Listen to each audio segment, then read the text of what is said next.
न्यारे बनेंगे तो प्यारे बनेंगे, है ना। न्यारा होना कितना इम्पोर्टेंट है ना। मैं आपको एक बढ़िया बात इसमें बताती हूँ। आज तो बाबा कहते हैं जब न्यारे और प्यारे, तो बुद्धि में क्या आता है कि जब हम योग में बैठते हैं तो हम न्यारे हों, है ना। शरीर के भान से न्यारे हों। लेकिन मैं आपको एक इंटरेस्टिंग ऑब्जर्वेशन बताती हूँ। कई बार ऐसा होता है कि एक ही क्लास में, ऑनलाइन या ऑफलाइन, एक ही सेम क्लास में सास बहू बैठे हैं, है ना, या देवरानी जेठानी बैठे हैं, या बहनें बैठी हैं, या युगल बैठे होते हैं, या पिता पुत्र बैठे होते हैं। ऐसा भी होता है। तो कई बार मैंने ये देखा, मैं आपको एक केस की बात बताती हूँ। तो उसमें से एक जो माता थी, तो जैसे कोई बात होती है ना क्लास में, बहुत अच्छे से समझाई जाती है, पर मैंने देखा कि कितना भी समझाओ माता की बुद्धि में नहीं बैठता है। तो मुझे कभी कभी संकल्प आता कि इतने अच्छे से क्लास में तो उस दिन सुनाया था, और ऐसा नहीं है कि समझदार नहीं है माता, तो उसको समझ में क्यों नहीं आता। तो फिर पता चला कि उसी क्लास में, है ना, फिर सोचा मैंने कि इतनी स्पष्ट बात समझाई गई, लेकिन क्यों नहीं समझ में आता। तो मुझे समझ में आया उसी क्लास में उनके, है ना, जो भी युगल या सास या जो भी बैठे थे, है ना, अभी वो नहीं बताऊंगी, है ना, तो वो भी बैठे थे। तो जैसे ही ज्ञान भी सुन रहे हैं ना, तो ध्यान में क्या आ रहा है, ये सुन रहे हैं, देखो कि मैं ताने खा रही हूँ, मुझे बोल रहे हैं, मुझे सुना रहे हैं। अब ये इनके मन में भी चलेगा कि मैं ही गलत हूँ, क्योंकि इनको तो पूरी बात मालूम है। तो वो जो बात है, अब आप देखो, ज्ञान भी सुनते हैं ना, तो अगर ज्ञान भी सुनते समय देह के भान से न्यारे नहीं है, तो वो ज्ञान भी बुद्धि में नहीं बैठता। क्योंकि सारे टाइम यही चलता रहता है कि ये भी सुन रहे हैं, अब ये क्या सोच रहे होंगे, ये मेरे बारे में ऐसी छवि बना रहे होंगे, मेरी इंसल्ट हो रही है, ऐसा फील होगा। तो ये सारी बातें फिर जब हम ज्ञान में नहीं होते, नए नए होते हैं, तो मैंने तो कितनी बार बताया ना कि एक बार एक भाई थे, तो ऐसे ओपन पब्लिक प्रोग्राम था, तो प्रोग्राम ख़त्म हुआ तो मुझे आकर कहते हैं कि आज ना बहन जी बहुत अच्छा सेशन था। क्या बात बताऊँ, ऐसा सेशन तो कभी जीवन में सुना ही नहीं।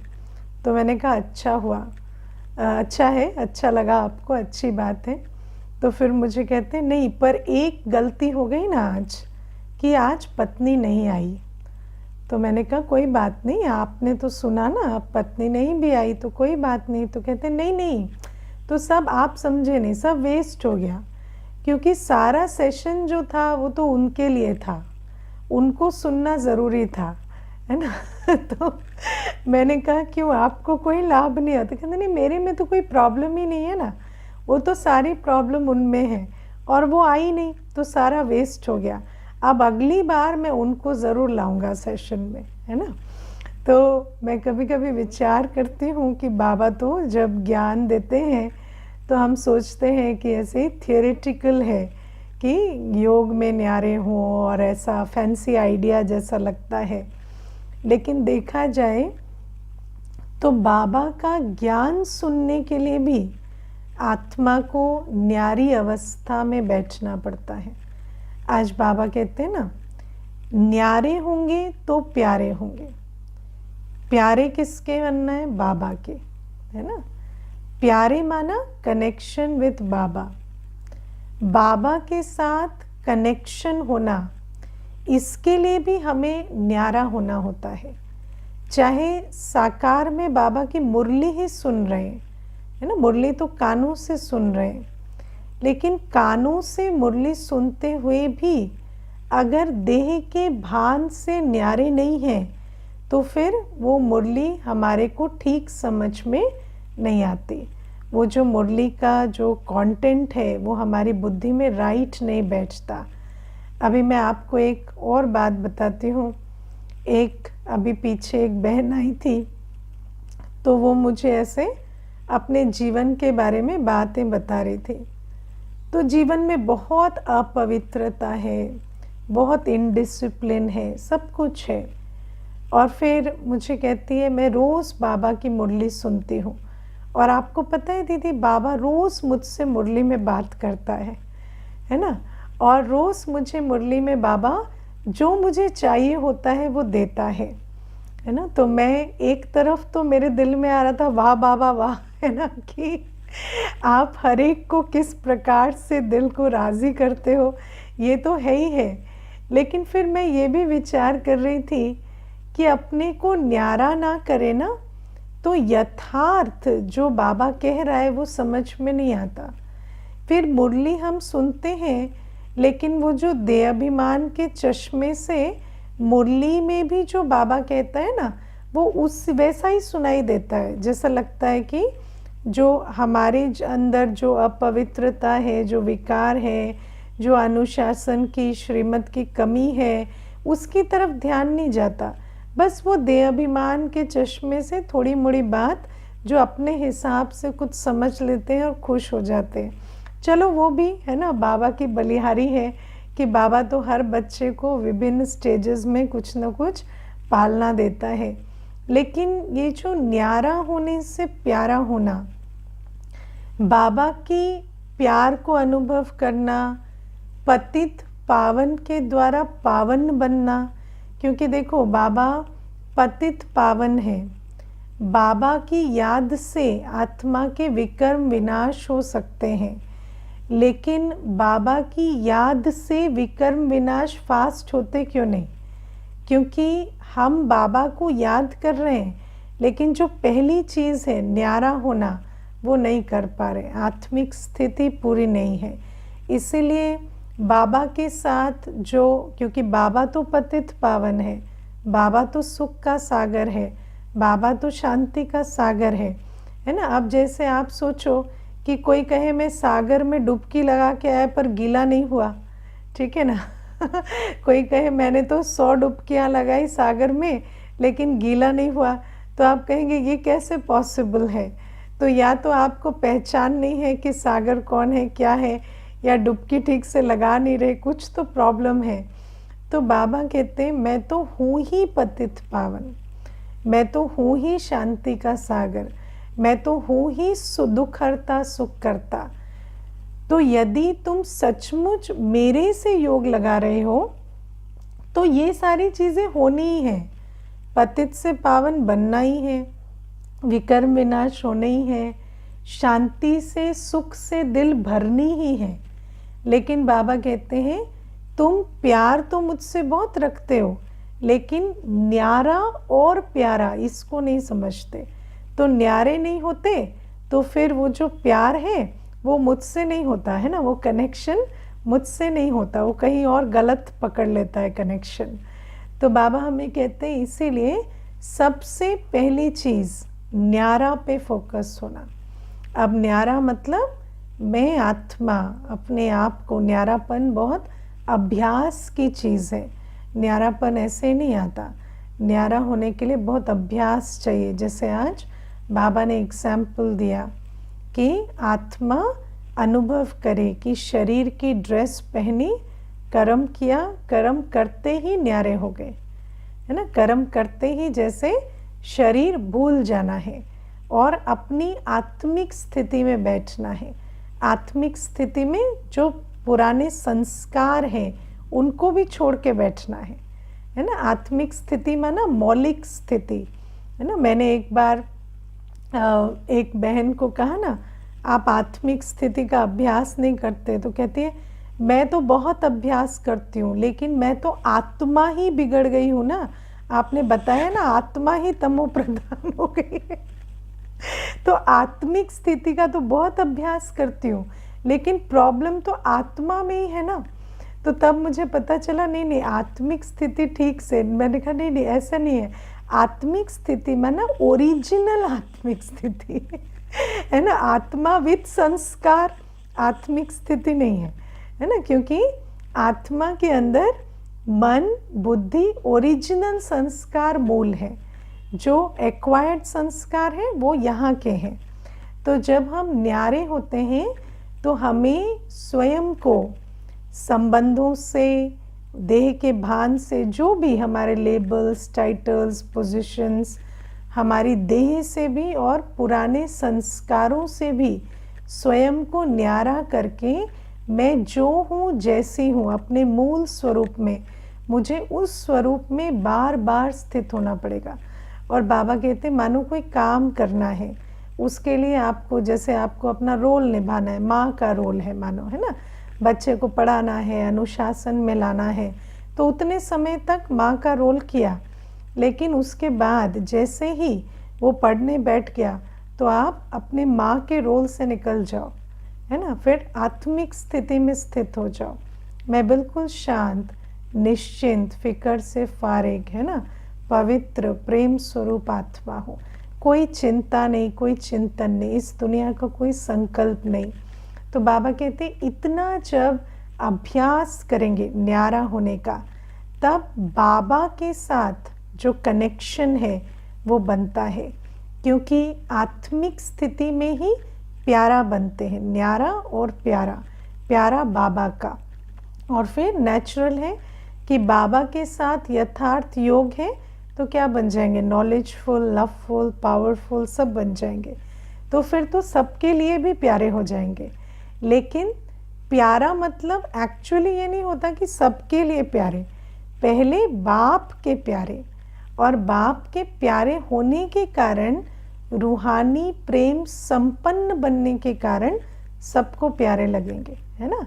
लेकिन सबके प्यारे बनना हमारा उद्देश्य नहीं है, हमें बाप का प्यारा बनना है।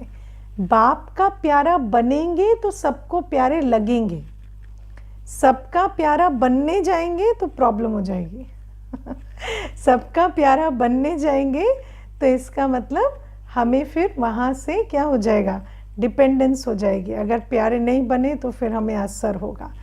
हमें बनना है देह के भान से न्यारा, बाप का प्यारा। जब बाप के प्यारे बनेंगे तो सबको प्यारे लगेंगे। बाप का प्यार हमें प्यारा बनाता है। वो गीत सुना है ना, पाकर प्यार प्रभु का हम भी प्यारे हो गए। तो बाप के प्यारे सबको प्यारे लगते हैं, है ना, लेकिन हमारी अटैचमेंट किसी से नहीं हो। अगर आपको पता चल रहा है ना हम इनको प्यारे लगते हैं, ठीक है, इसका मतलब आपके अंदर अटैचमेंट आ गई है। जब हमारे अंदर संकल्प चलते हैं ना हम इनको प्यारे लगते हैं, तो इसका मतलब मेरे अंदर अटैचमेंट आ गई है। अगर मैं प्यारी हूँ तो मुझे किसी को हम प्यारे लगते हैं यानी उसका भान नहीं होगा। हमें बस एक ही होना होगा, हम बाप को प्यारे लगते हैं यानी आज हमारे दिन श्रीमत पर बीती यानी हम किसको प्यारे लगते हैं उससे फ़र्क नहीं पड़ेगा, लेकिन अन्यों को आप ऑटोमेटिकली प्यारे लगेंगे। तो ये है पहली चीज़ जो बाबा कहते हैं। और बाबा ने आज ये भी बताया ना कि जब हम योग युक्त होते हैं, है ना, तो फिर हमारे अंदर सुख दिखाई देता है। बाबा ने कहा ना सुख की, खुशी की अवस्था होती है। आज बाबा ने बहुत क्लियर बताया, याद रखना योग ठीक नहीं होगा तो सुख महसूस नहीं होगा। तो ये बात भी अभी जो डिस्कशन हो रहा था उसमें समझी, क्योंकि योग किससे है, सुख के सागर से। तो जब योग है ठीक तो सुख का अनुभव होगा, बाबा के प्यार का अनुभव होगा। आप में से कौन कौन है जो निरंतर अनुभव करते हैं कि बाबा मुझे बहुत प्यार करता है ना, हमेशा ऐसा फील करते हैं कि बाबा मुझे बहुत प्यार करता है ना। तो जो भी हाथ उठा रहे हैं, क्यों होता है, क्योंकि हम बाबा के साथ योग युक्त रहते हैं। जो यथार्थ योग युक्त है उसकी निशानी क्या है? उसको ऐसा अनुभव होगा बाबा लव्स मी, उसको अंदर से सुख का अनुभव होगा, अंदर से चित्त शांत रहेगी, शक्ति हमेशा अनुभव होगी, युक्ति युक्त कर्म होंगे, ज्ञान स्वरूप रहेंगे। ये सब योग युक्त की निशानी है। जिसका यथार्थ योग है उसको ये सब फील होगा।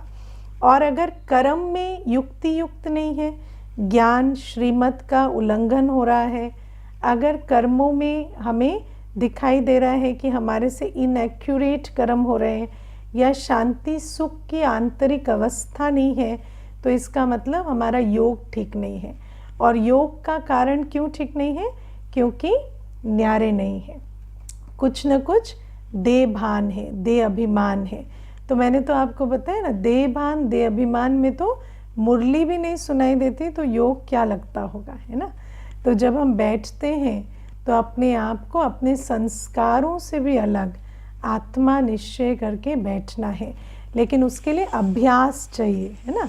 अगर सारे दिन में न्यारा नहीं होते, आजकल तो क्या है, जैसे ही काम छूटता है तो मोबाइल उठाते हैं, तो मोबाइल नहीं उठाना है ना, मोबाइल को तो छोड़ ही देना है ना। तो जब वो करेंगे तब जाकर सचमुच हम न्यारे बनेंगे, योग युक्त बनेंगे। मैं तो समझती हूँ कि बाबा कभी कभी कहते हैं ना टू लेट, तो मुझे लगता है ये टू लेट जो है ना, ये मोबाइल के आने से ही हो गया क्योंकि ये सबसे बड़ी माया आजकल यही पड़ी हुई है कि इतना व्यर्थ का ये सारी सामग्री और इतनी इम्पोर्टेंट हो गई है ना। तो बाबा कहते हैं ये भी हम लोग भी सेवा अर्थ जो यूज़ करना पड़ता है बड़ी सावधानी से करते हैं, नहीं तो क्या है, ये मोबाइल तो बिल्कुल माया ही है। तो बाबा कहते हैं कि इस हिसाब से हमें समझ कर चलना है। कर्म करते समय न्यारे कैसे बने? तो जब हम बीच बीच में पूरे न्यारे बनेंगे ना, तो कर्म करते समय भी हम अवेयरनेस में कर्म करेंगे ना, ज्ञान स्वरूप होके कर्म करेंगे। जैसे आपका काम खत्म हुआ तो आप बाबा की याद में बैठे, आप स्नेह स्वरूप हैं, ज्ञान स्वरूप हैं, शक्ति स्वरूप हैं। तो जब आप कर्म करेंगे तो आप कर्म की में लिपायमान नहीं होंगे। और कर्म करते समय भी बीच बीच में ब्रेक लेना है ना। जैसे हम लोग जब कोई ऐसे आत्माएं आती, जैसे मान लो कि आप घर में भोजन बना रहे हैं ना, तो दाल चढ़ा ली, सब्जी काट ली, फिर आप 1 मिनट का ब्रेक ले लो, फिर न्यारे हो जाओ है ना। या डॉक्टर्स होते हैं तो हम कहते हैं एक पेशेंट चला गया, फिर दूसरा पेशेंट आता है, उससे पहले जैसे हाथ धोते हैं ना, ऐसे आप क्या करो, अपनी आत्मिक स्थिति में स्थित हो जाओ। भले ही 10 सेकेंड्स मिल रहे हैं, 1 मिनट मिल रहा है, उसमें आत्मिक स्थिति में स्थित हो जाओ। तो ऐसे ही जब हम कर्मों के बीच में भी हमें एक कर्म से दूसरे पे स्विच करते हैं ना, उसके बीच में न्यारे हो जाना। तो उससे क्या होगा, जब आप कर्म भी करेंगे तो उस कर्म का कर्म कॉन्शियसनेस वो बुद्धि पे इतनी चढ़ेगी नहीं। तो ये भी एक विधि है। लेकिन सबसे बड़ी चीज़ क्या है?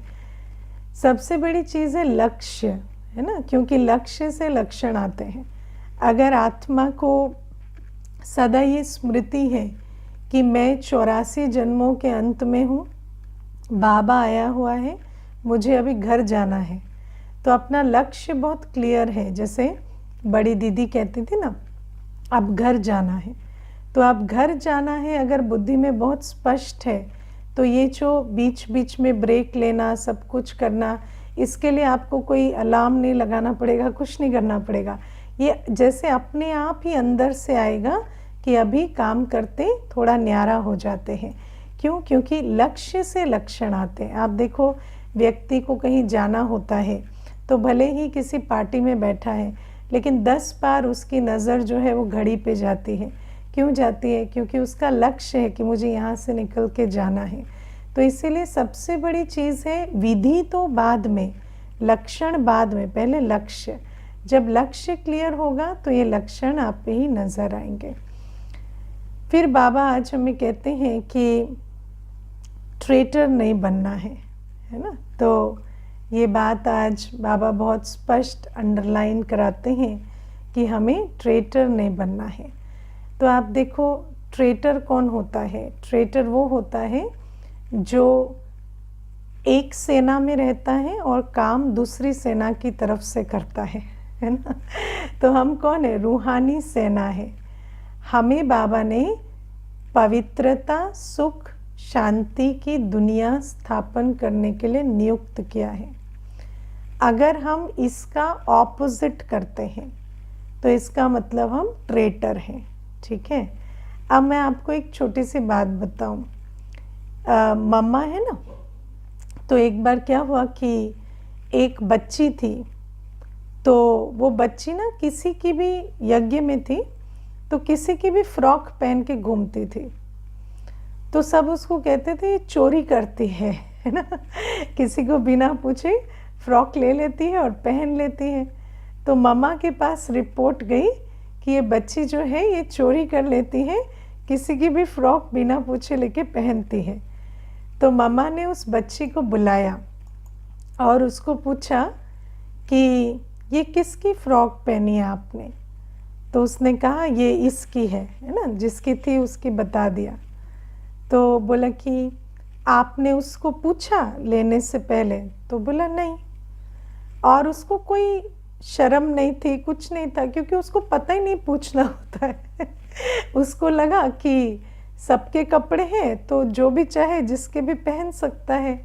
तो फिर मम्मा ने उसको समझाया कि किसी के भी कपड़े आपको पूछने होंगे, है ना। जब किसी की कोई चीज़ भी अच्छी लगती है आपको लेनी, तो आपको पूछना होगा। तो बच्ची ने कहा ठीक है, बस हो गई बात, है ना। तो अब क्या है, एक होता है समझ में नहीं आता, दूसरा होता है जानबूझ के पाप करते हैं, है ना। लेकिन कई बार ऐसा होता है कि व्यक्ति कहता है मुझे समझ में नहीं आता, लेकिन करता जानबूझ के है। उसकी निशानी क्या है? छुपाना, है ना। जो छुपाता है, जो छुप के करता है, इसका मतलब जानबूझ कर करता है। कई बार हम जब ज्ञान में आते हैं तो हमें पहले पहले पता नहीं चलता कि बाबा हमसे क्या चाहता है। तो हम ठीक है, हमारे जीवन में जो भी चल रहा था हम करते रहते हैं। पतित संसार में पतित चलन चल रहे थे, चलते रहते हैं। लेकिन जब हमें समझ में आ जाता है तो आप देखना वहाँ पर बात आती है कि समझ रहे हैं, कर भी रहे हैं और छुपा भी रहे हैं, झूठ भी बोल रहे हैं। तो बाबा कहते हैं इसको कहते हैं ट्रेटर, है ना। और फिर ये जो है ये पाप कर्म है, क्योंकि ये चॉइस है ना, ये चॉइस है।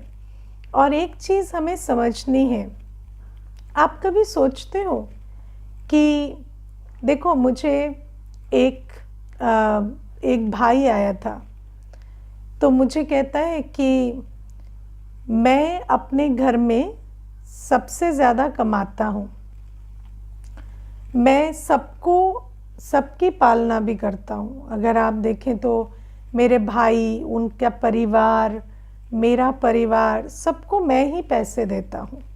मैं आपको कोई अभिमान से नहीं कह रहा हूँ, मुझे कहता है, मैं आपको फैक्ट बता रहा हूँ जो फैक्ट है। अब ऊपर ऊपर से तो सब मेरा सम्मान करते हैं, मैं आपको रियली बताता हूँ। मतलब ऐसा कोई नहीं है जो ऊपर से मैं आऊँ तो पानी ना पूछे या भोजन ना दे, लेकिन मुझे दिल का प्यार किसी का अनुभव नहीं होता। उसने मुझे कहा कि मैं ऐसा फील नहीं करता कि मुझे दिल का प्यार मिल रहा हो। मुझे ऐसा लगता है कि कल अगर मेरे पास पैसा नहीं होगा तो ये मुझे नहीं पूछेंगे। तो ये जो भावना है, ये जो मेरे अंदर आता है, ये क्यों आता है? और मुझे कहते हैं कि मैं तो सबको ध्यान रखता हूँ, पैसे देता हूँ, सबके सहूलियत का भी इंतज़ाम करता हूँ, तो फिर और क्या करना होता है प्यार पाने के लिए? और क्या करना होता है जिससे किसी को सम्मान मिले, प्यार मिले? तो क्योंकि आप लोगों को प्यार मिलता है दीदी और सम्मान मिलता है, तो आप ऐसा क्या करते हो? ठीक है, आप लोग मेहनत करते हो, पालना देते हो, वो ठीक है, हम भी बहुत करते हैं। तो मैंने उसको कहा हम पवित्र रहते हैं ना, हम पवित्र रहते हैं। और बाबा हमें कहता है कि हमें परमात्म प्यार मिलता है। आप कभी विचार करते हो, दुनिया में जो चीज़ खरीदी नहीं जा सकती वो हम बच्चों को मिलती है।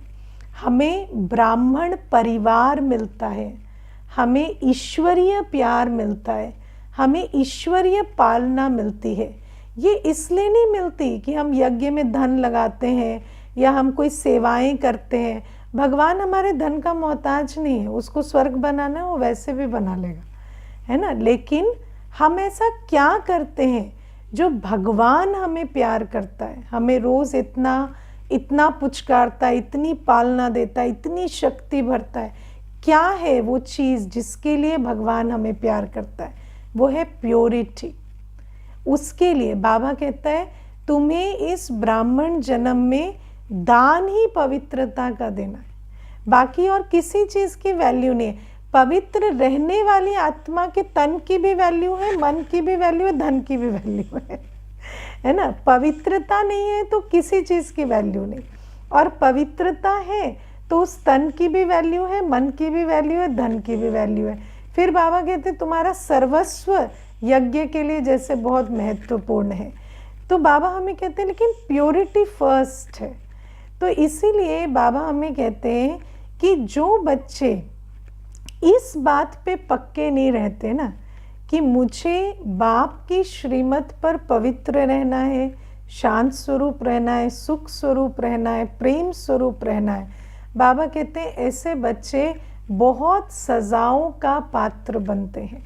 और ये जो सज़ाएं हैं ये सिर्फ धर्मराजपुरी में या ऐसे नहीं मिलती, लेकिन सबसे बड़ी सज़ा क्या है कि संगम युग में बाबा का प्यार अनुभव ना करें, संगम युग में दुआएं ना मिले।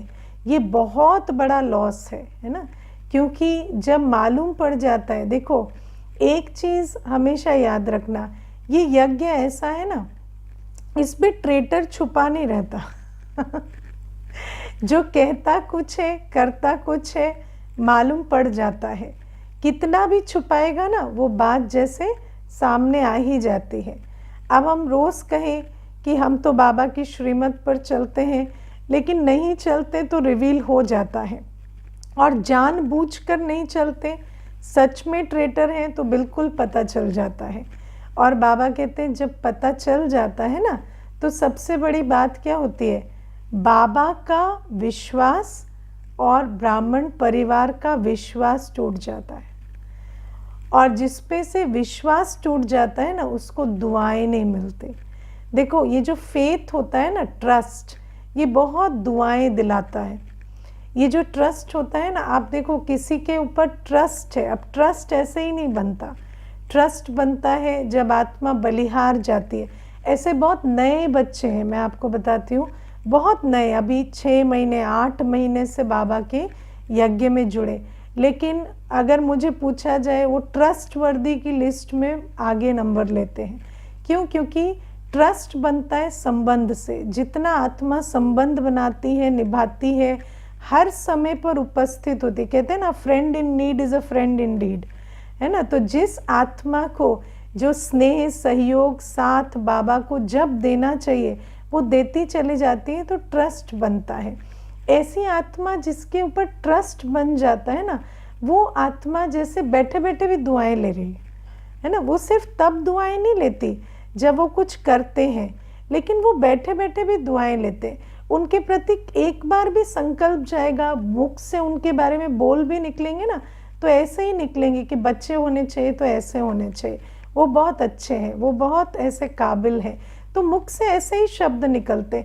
संकल्प भी जाता है तो ऐसे ही जाता है। कोई आकर भी कहेगा ना वो ऐसे, हम कहें नहीं आपको ना गलत फहमी हो गई है, वो नहीं होंगे, कोई और होंगे, उनके बारे में ऐसा नहीं हो सकता। तो वहाँ संकल्प भी नहीं जाएगा, कोई कितना भी कहेगा ना तो भी वो संकल्प नहीं जाएगा। लेकिन जो एक बार है ना जो लेकिन ये भी कर्म की गुह्य गति होती है। ऐसे बाबा के ट्रेटर बनते हैं ना, फिर एक बार वो ट्रस्ट ब्रेक हो जाता है, फिर क्या है, सारे दिन उनके प्रति चलेगा, पता नहीं इनका तो क्या है, कहते कुछ है करते कुछ है, किसी बात में भी फेथ नहीं रहता। फिर वो कितना भी है ना, कोई चीज़ करे भी, सेवा भी करे, कुछ भी करे, लेकिन दुआएं नहीं लेता, है ना। तो इन बातों को बहुत अच्छे से समझ के चलना है। ये कर्मों की बहुत गुह्य गति है। इसीलिए बाबा हमें कहते हैं, हमें जो ये परमात्म प्यार, आप समझते हो आपको क्या मिल रहा है जीवन में। हम बच्चों को जो मिल रहा है ना, वो दुनिया में किसी को नहीं मिलता। जो मुझे वो भाई पूछ रहा था ना कि इतना प्यार, इतनी पालना, इतनी दुआओं का खाता, ये कहाँ से मिलता है। किसी को, परिवार के ऊपर आप जीवन भी लुटा देते हो, ये नहीं मिलता। इतनी सिक्योरिटी, इतना निश्चय कि मेरा भविष्य है और मुझे बाबा देखेगा, ऐसी चीज़ नहीं मिलती। तो बाबा कहते हैं, इस कलयुग अंत में जहाँ हर आत्मा भय से, चिंता से, इच्छाओं से ग्रसित है, तुम्हें क्या मिल रहा है? निश्चिंतता मिल रही है, निर्भयता मिल रही है, अतीन्द्रिय सुख मिल रहा है, बाबा का प्यार मिल रहा है, रूहानी पालना मिल रही है। और बाबा कहते हैं, इसके लिए तुम्हें क्या करना है? तुम्हें पवित्र बनना पड़ेगा, श्रीमत पे चलना पड़ेगा। और अगर हम वो ही नहीं करेंगे तो फिर बाबा कहते हैं, ऐसे ट्रेटर को बहुत सजाएं मिलती। बाबा कहते हैं, इतना सब कुछ क्यों दे रहा हूँ? इसीलिए तो ना कि यही मेरी रूहानी आर्मी है, जो पवित्र बन पवित्र दुनिया की स्थापना करेंगे, जो अपना सर्वस्व बलिहार कर कर नए युग की शुरुआत करेंगे। तो बाबा कहते हैं, अगर वो नहीं करेंगे तो फिर इसका मतलब क्या हुआ कि सब कुछ लिया, खाया पिया, हजम किया और बाप को धोखा दिया, है ना। तो बाबा कहते हैं, इसीलिए ये जो चीज़ है, इससे सावधान हमें रहना है। और फिर आज मम्मा हमें बहुत अच्छे से समझाते हैं कि अगर भगवान बीच में आए, है ना, अगर भगवान द्वापर युग में आ जाए तो फिर भगवान ऐसा नहीं है जो एक बार काम करके जाए, फिर वो बिगड़ जाए, फिर आए, फिर बिगड़ जाए, है ना। आज मैं बता रही थी, छोटा रिचार्ज नहीं है ना, बार बार ख़त्म हो जाए। तो मामा कहते हैं, नहीं, भगवान ऐसा नहीं जो बीच में आए, अधूरा काम करके जाए, फिर उसके लिए को फिर दोबारा युगे युगे आना पड़े। बाबा तो आते हैं तो एक ही बार दुनिया ऐसी बनाते हैं कि पूरा कल्प उसको और आने की आवश्यकता नहीं पड़ती। तो ये भी हमें समझना है। और ये जो बात कहते हैं ना कि आत्मा परमात्मा में लीन हो जाती है, तो मामा समझाते हैं कि ऐसा नहीं होता, क्योंकि अगर ऐसा होता तो फिर इतनी आत्माएं जो निकल के आ रही हैं, तो परमात्मा तो बहुत छोटा हो जाएगा, है ना। बड़े परमात्मा के टुकड़े टुकड़े होते जा रहे हैं और छोटे होते जा रहे हैं। तो दुनिया में तो जितने मनुष्य हैं उतनी मतें हैं। मैं आपको इसमें कई बार सुनाती भी हूँ, लेकिन बहुत इंटरेस्टिंग बात है। एक बार एक भाई आया, तो गर्मियों के सीज़न में आया था, तो टेबल पे आम रखे थे। तो मुझे कहता है कि अच्छा, आप मुझे एक विधि बताओ जिससे ये आम और आप एक हो जाएंगे। तो मैंने कहा, आम और मैं एक कैसे होंगे? आम तो आम है, मैं तो मैं हूँ। तो कहते कि नहीं, आप सोचो। तो मैंने कहा, मैंने सोच लिया, मुझे नहीं पता। तो मुझे कहते, आप आम को खा लेंगे ना, तो आम और आप एक हो जाएंगे। तो मैंने कहा, फिर आपके साथ वननेस फील करने के लिए मुझे आपको खाना पड़ेगा, है ना। तो फिर ऐसे तो दुनिया में कितनों को खाते फिरेंगे, तब जाकर ये दुनिया एक होगी। तो फिर वो कहता है कि नहीं, वो नहीं है, मतलब मैं ये कह रहा हूँ। तो मैंने कहा, देखो, एक तो हम 5 तत्व नहीं हैं, तो आम खाने से आम शरीर का हिस्सा बनेगा, मेरा नहीं। मैं आत्मा हूँ, मैं 5 तत्वों का शरीर नहीं हूँ। कोई चीज़ खाने से वो शरीर का हिस्सा बनेगी, मेरी नहीं बनेगी। और आत्मा को किसी का भी बनने के लिए, किसी से भी कनेक्शन करने के लिए, उसको मन बुद्धि से जुड़ना पड़ेगा, है ना। तो आत्मा आम के साथ भी जुड़ना चाहेगी, मैं आम के बारे में सोचूंगी तो आम यहाँ आ गया, अभी समझे? तो मैंने कहा मैंने आम को देखा, आम के बारे में सोचा, आम यहाँ है, मैं और आम एक हो गए, है ना? और फिर मुझे खाए बिना भी मुंह में पानी आ जाएगा कि नहीं? तो इसका मतलब किसी के भी साथ कनेक्ट होने के लिए आपको वहाँ बुद्धि योग जोड़ना है, उसके लिए संकल्प चलाने हैं और उसका रस आपको मिलना शुरू हो जाएगा। तो कहते हैं ये जो आप लोगों की थ्योरी है ना, ये बड़ी डिफरेंट है। आज तक तो मैं इसी पहेली को, मैंने कहा आपको पहेलियाँ बुझाने का शौक है ना, आप अभी जाना ये वाली पहेली पूछना सबको और ये वाला आंसर देना कि आत्मा हर चीज़ का अनुभव करती है यहाँ, और जहाँ बुद्धि गई, जिसके प्रति संकल्प चला, वो आत्मा अनुभव करने लगती है। तो किसी को अनुभव करने के लिए हमें खाने की ज़रूरत नहीं है, हम उसको मन बुद्धि एकाग्र करके अनुभव कर सकते हैं। इसीलिए बाबा ने हमें ये विधि सिखाई है कि आत्मा परमात्मा के साथ भी एक होने के लिए, है ना, बाबा कहते हैं दुनिया में परमात्मा मिलन के लिए बहुत सोचते हैं। अब ये पॉइंट मैं आपको क्यों बता रही हूँ, क्योंकि दुनिया में ये समझते हैं मैं एक शरीर हूँ, तो मैं फिजिकल हूँ, तो सोचते हैं किसी से भी मिलने के लिए हमें फिजिकल होना पड़ेगा। फिर जब आत्मा भी सोचते हैं तो सोचते हैं आत्मा एक चीज़ है, परमात्मा के साथ मिक्स हो जाए, है ना, फिजिकली। लेकिन बाबा कहते हैं नहीं, तुम एक नॉन फिजिकल एंटिटी हो, तुम्हें ऐसे मिलने की ज़रूरत नहीं है। तुम आत्मा जब बुद्धि योग बाबा से रखते हो तो जैसे तुम और बाप एक साथ हो जाते हो। तो बाबा इसीलिए हमें कई बार समझाते हैं बाबा में लीन नहीं होना है, बाबा के लव में लीन होना है। और जब लव होता है तो मन बुद्धि की एकाग्रता बहुत सहज हो जाती है। तो ये जो मन बुद्धि को हम बहुत मेहनत से एकाग्र करते हैं ना, जहाँ लव होता है, निरंतर मन बुद्धि का योग बाबा से बहुत सहज लग जाता है। तो उसको कहेंगे लव लीन हुए, माना जैसे आप और बाप समान हो गए, एक साथ ही हो गए, जैसे बाबा आपका कंपेनियन हो गया। तो ये है आज की बाबा की मुरली। ओके, ओम शांति।